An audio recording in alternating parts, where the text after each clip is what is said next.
अभी तक हमने जाना 6 गुरु जो कि सच्चाई के रक्षक के लिए तपस्या कर रहे हैं, उन्हें उनका जवाब मिल चुका है। अब आगे उत्तराखंड की वादियों में केदारनाथ के पुजारी के घर आज एक पुत्र ने जन्म लिया। उनके घर और सारे गांव में खुशी का माहौल है। नवजात शिशु के माथे पर एक तेज सा चमक रहा है और सभी उसे भोले बाबा का आशीर्वाद मान रहे हैं। पुजारी जी, जिनका नाम महेश शास्त्री है, कई वर्षों से केदारनाथ में अपनी सेवा दे रहे हैं। उनसे पहले यह काम उनके पिता तथा उससे भी पहले उनके दादाजी करते थे। उनके परिवार में उनकी पत्नी और उनके पिता हैं। उनकी माता का पिछले वर्ष ही निधन हुआ और पिता ने अपनी जिम्मेदारी पुत्र को सौंप दी। उनकी पत्नी भानुमती देवी को पुत्र की प्राप्ति हुई सुनकर शास्त्री जी के पिताजी, जिनका नाम रविनाथ शास्त्री था, वह अत्यंत खुश थे। उन्होंने अपने नाती को अपनी गोद में उठाया और घर के बाहर बरामदे में गए, जहां से केदार बाबा स्पष्ट दिखाई देते हैं। महेश जी ने अपने नाती को ऊपर उठाया और कहा, हे भोले, तेरे इस वरदान के लिए कोटि कोटि आभार। यह सुनकर तेरा आशीर्वाद है, इतना कहकर वे नाती के चेहरे को देखने लगे,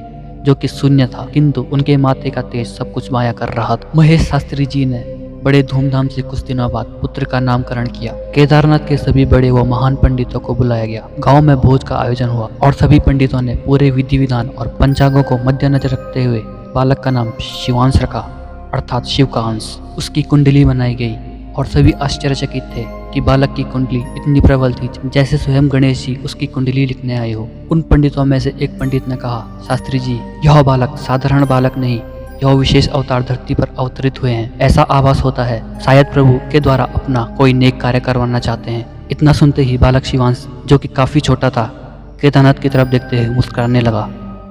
पूरे गांव की महिलाओं में चर्चा थी कि शास्त्री जी के घर कृष्णा के समान तेज वाला बालक का जन्म हुआ। वहीं रविनाथ शास्त्री जी, जो कि थोड़ी देर पहले प्रसन्न थे, थोड़ा संकोच में पड़ गए थे। आखिर क्या रहा होगा रविनाथ शास्त्री जी के सोच का कारण? क्या वे आने वाले खतरे को भाप गए? क्या शिवांशी हमारा रक्षक, यदि सच्चाई के रक्षक ने जन्म लिया तो क्या बुराई का भी अंश हो गया उत्पन्न? जानने के लिए सुनते रहे शक्तिमान द फाइनल फाइट।